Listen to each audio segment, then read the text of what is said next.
Hello and welcome to today's live stream.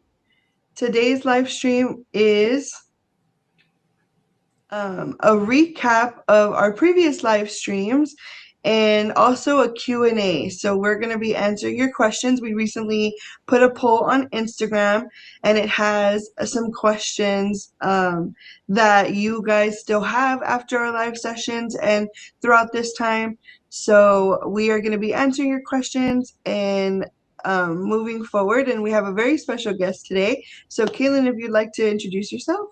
Yes. Hi, everyone. My name is Caitlin. I'm currently the summer conference coordinator for this summer.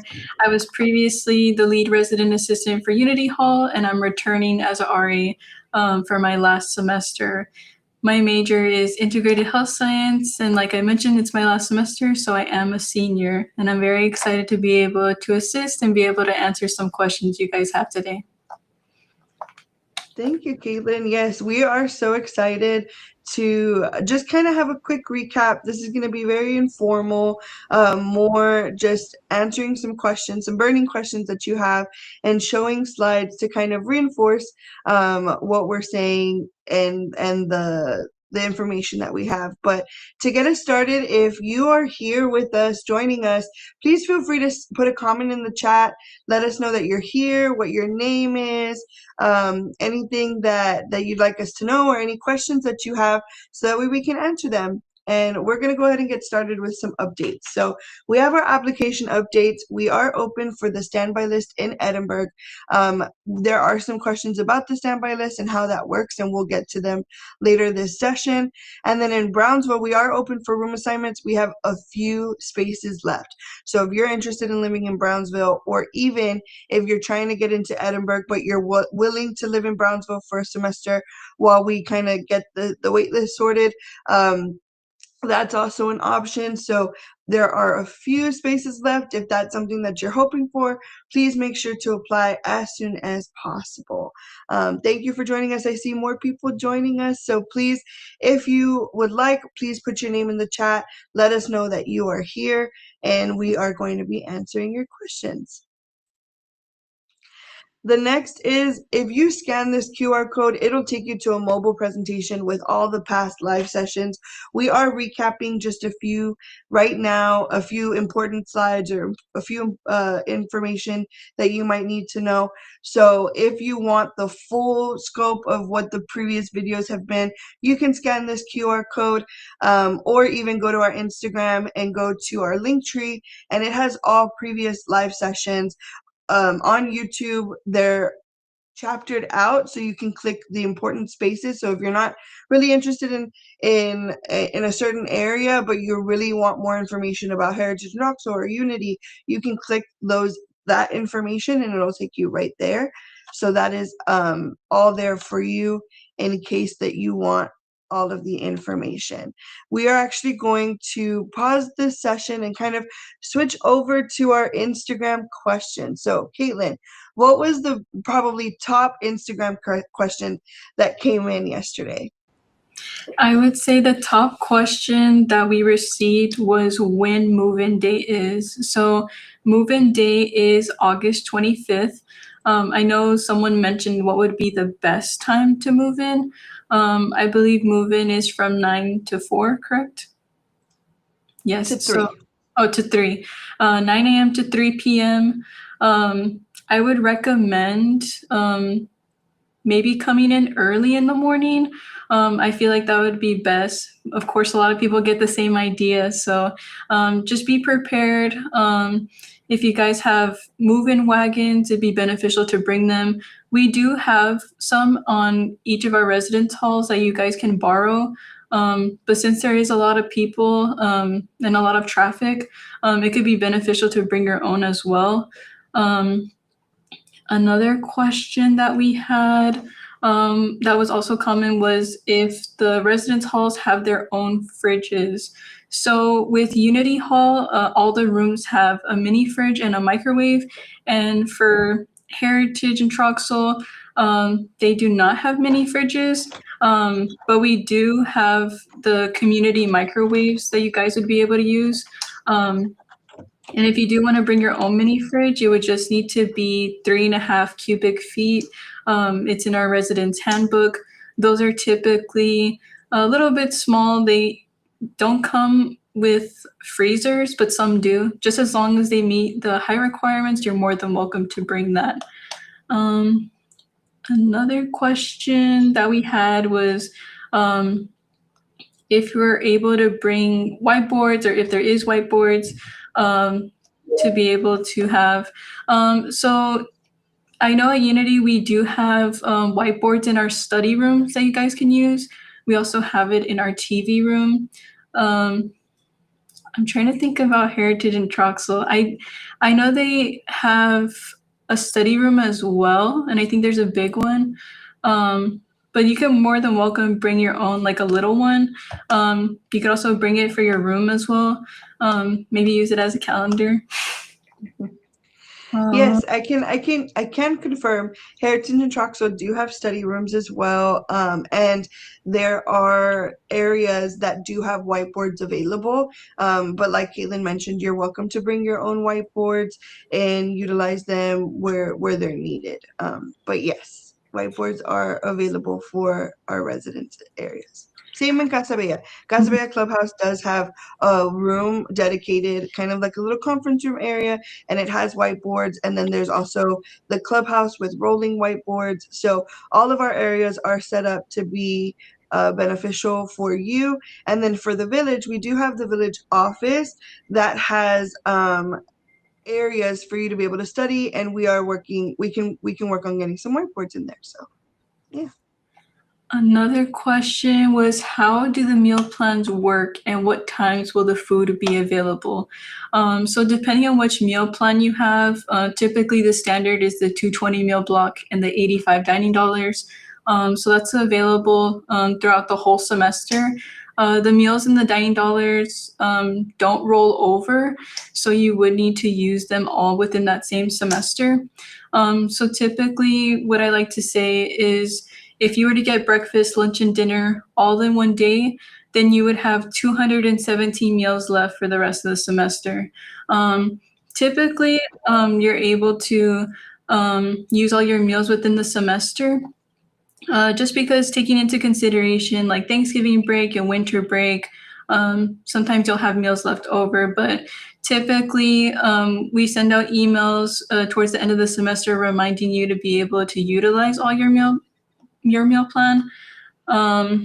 For the times that the food's available, I know for sure the dining hall closes at 8 p.m. I'm not sure when they open, but if you follow UTRGV Dining on Instagram, they usually post their schedule of when they'll be open, including the student union. So that way you can go ahead and plan around that time. Yes. And here's some information about what meal plan swipes are and then what dining dollars are. In Casa Bella Apartments in Brownsville, the dining dollars can be used at El Comedor at the Student Union and then at the market. And so you're welcome to utilize those, but it works in the same way. If you have 200 dining dollars on your card, if you swipe a meal or swipe at the El Comedor for $10.50, you now have the rest of that balance available. So keep that in mind that it's a declining balance on your card. And then the same with the meal plan block. So if you have the 220, and like Caitlin mentioned, on move-in day, if you eat lunch and dinner, you now have 2 meals less than your 220. And it just keeps declining throughout the rest of the semester. And this is kind of how it works. If you have any questions about kind of hours or what the meals are, I'm flashing a QR code in the top corner of your screen, and that Dine on Campus website, it shows you the hours of operation for all of the facilities on both Edinburgh and Brownsville campuses, and it also shows the meals for every single day of the dining hall. Sometimes it can vary just depending on the timing of when you're looking at it, but for the most part it's pretty accurate. And if you log into that, you can kind of start planning ahead in terms of time, locations, where you want to go. That has what you need. So thank you, Caitlin, for that information as well. An additional question was, can I have an air fryer and use it on our community kitchen? So for that, you can bring an air fryer and use it in the community kitchen. Just being able to store it properly in your dorm room and not using it in your dorm room because of fire safety reasons. Um, the next question is, can I have a portable blender in my dorm? You can. Some people also bring their own ice machine. I believe coffee makers as well are allowed, correct? Yes, a lot of these, if you have questions specifically on this or that, a lot of it is with an automatic shut off. So just think of what would be safe for a residential facility and making sure that they have an automatic shut off, making sure that they don't have open heating elements. It's really, really important to kind of keep or maintain that standard across. And then just while we're on the topic of kind of what to bring, what not to bring, we created this FAQ, can I bring that? um, page. So I kind of just want to walk through it from the top to the bottom. So can I bring a pet? No, unfortunately, you do have to leave your pets at home. And if you are planning to bring an emotional support animal, it must be approved through student accessibility services prior to arrival. And even after approved with student accessibility services, we also have to meet with you just so that you understand what the terms and conditions are about bringing your ESA to live on campus with you. So prior to anything, there are quite a few steps. And if you haven't taken the first step, more than likely you are not able to have that animal on campus. So please make sure that you are going through the proper steps. The next is, can I cook in my room? Because I know y'all are asking about air fryers and all of that. No, you are not able to cook in your room. For kind of elaborate cooking, right? You are able to maybe put ramen in your microwave if it's approved, or not approved, but if you have a microwave in your room, you are able to do kind of smaller things with microwaves, but toaster ovens, air fryers, open coil heating elements are not allowed or permitted in your room. And that's because we want to make sure that y'all are safe, right? And if everybody's cooking in their room, there's ventilation issues, there's fire safety issues. And so we want to make sure that everybody is safe and the whole community is cared for. So no, you are not allowed to cook in your room. You can cook in the community kitchen and in Unity Hall. And then in our apartments, obviously you can cook in your kitchens, but not in your personal space, in your personal room. Um, keep or make sure not to bring any of these items. And if you do bring the items, they have to be stored properly and utilized in the community kitchen. So if they're not stored properly, they can be confiscated, and we don't want that for you, right? So make sure that you are bringing and storing and being responsible with your items. The next is, can I bring candles or incense? Please do not bring candles or incense or anything that can burn. You are able to bring wax warmers or plug-in air fresheners as long as they are not on when you are not in the room. If they are on when we enter your room for maintenance or health and safety, for whatever reason, these wax warmers or your air fresheners, they will be unplugged or even confiscated. So please make sure that you are practicing fire safety, and when you leave the room or exit the room, you turn off your appliances, unplug your anything that could cause heating damage. The next is, can I bring or should I bring a microwave? The answer is no. In any of our facilities, you should not bring a microwave. If they are provided to you, that's great in your personal spaces. So Unity Hall has microwaves in their room, in each room. Village and Casa Bella have microwaves in each apartment, but you should not be bringing an extra microwave. That is because of power supply issues. We don't want there to be multiple microwaves running at the same time. So do not bring your microwave. In Heritage Hall and Troxa Hall, some rooms may have a personal microwave provided. However, there are community microwaves throughout both buildings. So the short answer is, microwaves should not be brought to campus. You do not have to make that expense. We do provide them for you. And the next is, what kind of power strips or lights can I bring? Bring anything that's UL approved. The surge protector, it should have a switch on and off. It should have a light that says surge protector, no extension cords or basic multi-plug adapters. Sometimes those aren't approved and they just are multiplying the plug source and then they can catch on fire. And we don't want that, right? So make sure that they have the UL approved on there and make sure you're buying them from a reputable source. And then any string lights are not allowed, but you can bring battery powered string lights. The reason is that our fire safety sees string lights as an extension cord. So it's basically the same thing as having a multi-plug adapter and extension cord, and those are not approved. Make sure that they are all surge protected. There are a few other questions. These have been covered also in the past. You cannot vape or use tobacco products on campus because UTRGV is a tobacco-free campus. If you're bringing your e-bike or scooter, you must store them outside. They are not allowed to be in your rooms, and that's again for fire safety reasons. So there are designated areas that you can store and hook up your scooter.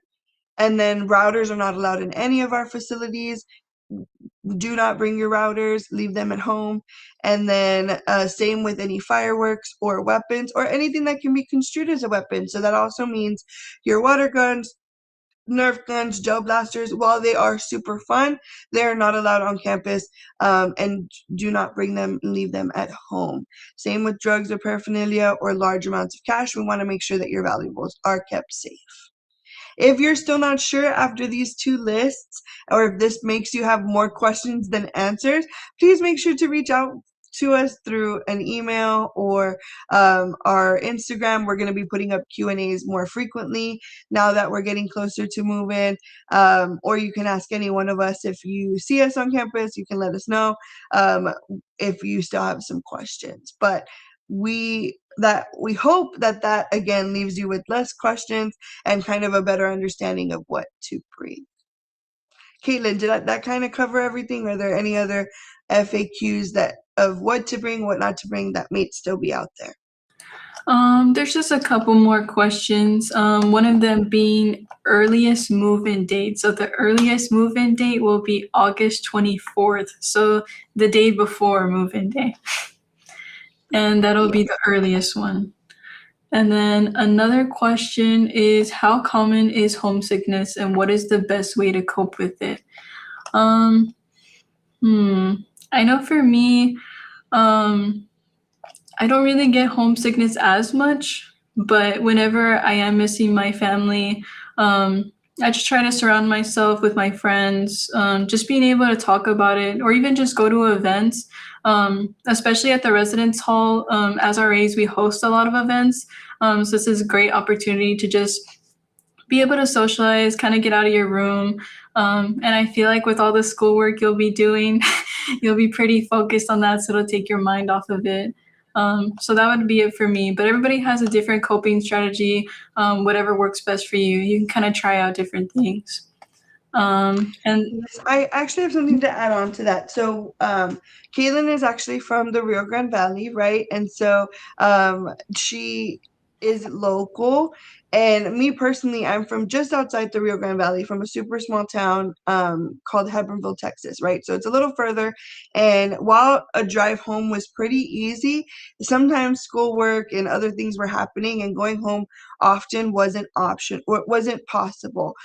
Same for those students that may be completely out of the area, right? You may be out of the country or out of the state, and that might feel really, really overwhelming being so far from home. We do have our resident assistants, as we mentioned in prior sessions. Resident assistants are there to help you, support you, mentor you, guide you, and then also connect you with the community here on campus, whether it's the larger community of just student organizations and things you can do on campus, or your direct community like your neighbors, your roommates, your suite mates.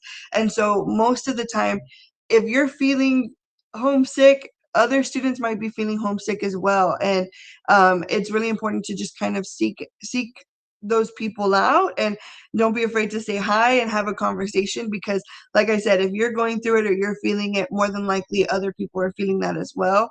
If you're feeling lost on the first day of school, trust me, you're not the only one. And so really just being okay with asking for help, and any one of us are there to help and support you. We also train our resident assistants for 2 weeks leading up to move in on how to speak with you, how to talk to you, how to connect you to resources. And so lean on them. Maybe not your direct resident assistant. Maybe you click with a different resident assistant. Make sure to lean on them and ask them for help and support, and they will be there for you. So the other thing that I can say is make sure to attend anything that's mandatory or any events that are popping up in those first couple of weeks, because those are designed to help connect you to campus. So to help you in those resources when you may not be feeling homesick right away, but eventually you might feel homesick, and that those resources are going to help you. So that's just my personal advice from way back when I was in college, and I think that it still stands true today. Very true. Yes. Was Uh, there any other questions? yes, there was one more. It was, when will housing be sending emails for those that didn't receive an email for housing? So those that may be on the wait list. That's a great question. So, as you know, or maybe you don't know, our cancellation deadline is coming up on August 1st. So right now, if you cancel anytime in July, it is $300 to cancel your application, right? If your plans change and you decide you no longer want to live on campus, currently it is $300. If you wait until after August 1st, that price goes up to $500 of an administrative fee, because you've been holding a bed, and we have quite a few students on our wait list, right? And so we want to make sure that we're allowing every Vaquero that wants to live on campus an opportunity to be here. So after August 1st, that fee does go up to $500. And after that deadline, we typically see quite a few cancellations come in, and we're able to book students off the wait list. Now, in those first couple of days, so I'm going to look at our calendar. Um, from August 3rd to August 7th, we will be working on moving people from the wait list into their spaces. And you will get an email as soon as you're booked if that's something that if you're still on the wait list. Now, after August 7th, everybody will receive an email to let them know, hey, you are still on the wait list. What would you like to do? Would you like to remain on the wait list, or would you like to cancel your application, if you so choose? And so you'll be receiving an email with further instructions after that first week of August. And if by some chance you remain on the wait list, by that point, we will be calling before we book you to say, hey, you received a spot. Would you still like to live on campus? Yes or no? And then we will book you. So make sure your phones are up to date. Your phone information is up to date. Make sure you're checking your emails. We are constantly moving and booking students as people are coming in and out. So that's a little bit of insight on our processes. After that first week of August, we do see a lot of movement off the wait list into spaces. But like I said, we also have Brownsville that's open for room assignment. So if you'd like to change your preferences, you're more than welcome to let us know. But that's kind of what it looks like while you're on the wait list. And if you are local, if you are from Edinburgh, Harlingen, Los Fresnos, anything in the local RGV area, once classes start, you may still be contacted if you'd like to live on campus. It doesn't have to be once move-in happens, that's it. Oh, I no longer can live on campus. Sometimes students might not come because their plans changed or something happened last minute. And if you'd like to stay on the wait list even after school starts, that's going to be an option for you to let us know that that's something that you like. So the hope is all hope is not lost. Please continue to check back in your email and your phones. Let us know what your situation is. If you have a question, we can help you and try to connect you with the room. Thank you, Caitlin, for kind of bringing in our Instagram questions. I don't think that any new ones have come through on Instagram. However, we did get one on our YouTube, and it says that the link tree for the institutional payment plan area isn't working. So I hear you. I will see what's going on with that particular link. But I'm going to use this as an opportunity to explain institutional payment plans as a whole. So institutional payment plans are with the university, not with housing. And these payment plans break up your total charges for UTRGV into 4 equal payments. And that is again with the university. So there are specific requirements to being able to have an institutional payment plan. There's also specific deadlines and things to know about the institutional payment plans. So that's really important. Next week, we will have student billing and other special guests here to kind of walk you through that information. So please make sure to tune in next week. They are going to give you all the information you need to know, and they can kind of explain or help troubleshoot specific things. So please join us next week. But that is something to keep in mind, is that institutional payment plans are not with housing. They are with the university in general, and they break up all of your UTRGV costs, not just your housing costs. So please keep that in mind. And yeah, anything that I'm missing in that particular topic, Caitlin? Yes. So I know that you wouldn't be eligible for an institutional payment plan if you have an active emergency student loan, I believe. So that is just something to take into consideration if you're thinking about getting an institutional payment plan. Perfect. That is good to know. Very good information. Um, and that looks like we're going to conclude here. I'm going to flash the screen to just kind of talk about our move-in day. I flashed it in the beginning when you were talking about move-in and when the earliest to move in was, but this is what your move-in day looks like. So if you're a new Vaquero or a returning Vaquero, your move-in day is August 25th, 2026, and we are so excited to welcome you. We are going to have volunteers there to help you. We're going to have refreshments. We are going to be here to welcome you and support you on your first day at UTRGV. From 9 a.m. to 3 p.m., you can check in and get your keys. If you're not able to fully move in at that time, do not worry. Make sure to grab your keys, check in, and you can start moving in or can slowly move in your items throughout the rest of the week. That is totally okay. At 4:30 p.m., we have a mandatory town hall for all of our first year residents. So if this is your first time living on campus, regardless if you have credits, regardless of if you're a junior, a senior, whatever, if it is your first time living on campus, this is a mandatory town hall for you. So make sure you are there at the clubhouse in Brownsville or at the Student Union Theater in Edinburgh. We will have prizes, we will have games, but most importantly, you'll get to know your neighbors and other students that are living on campus for the first year, just like you. And if you do not make it to this session, there will be a requirement. So might as well come and have fun with us so that way you can fulfill that requirement and check it off instead of having to do something else. So please make sure to do that. And then we go to 6 p.m. dinner with your RA. All residents are welcome, regardless of if you're first year, second year, third year. You are welcome to join dinner with your RA at the Vaquero Dining Hall in Edinburgh and at the Casa Bella Clubhouse in Brownsville. And we will have a special menu there for you. You can come, enjoy dinner, and then go home, go to your dorm room, and get ready for the next year, for the next day.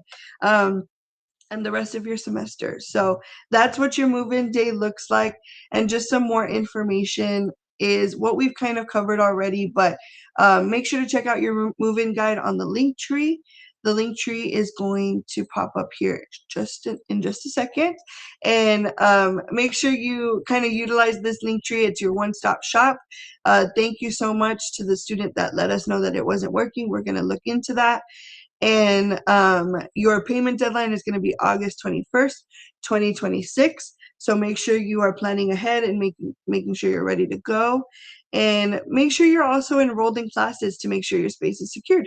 Because if you're not enrolled in classes, you cannot live on campus. So we want to make sure that you are enrolled in classes or at least registered for orientation.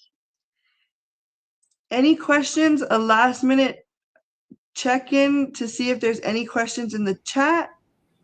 Please feel free to put them in the chat. Caitlin, thank you so much. I want to ask you a quick question while we wait for any other questions to come in. But what has been your favorite part about living on campus at UTRGV?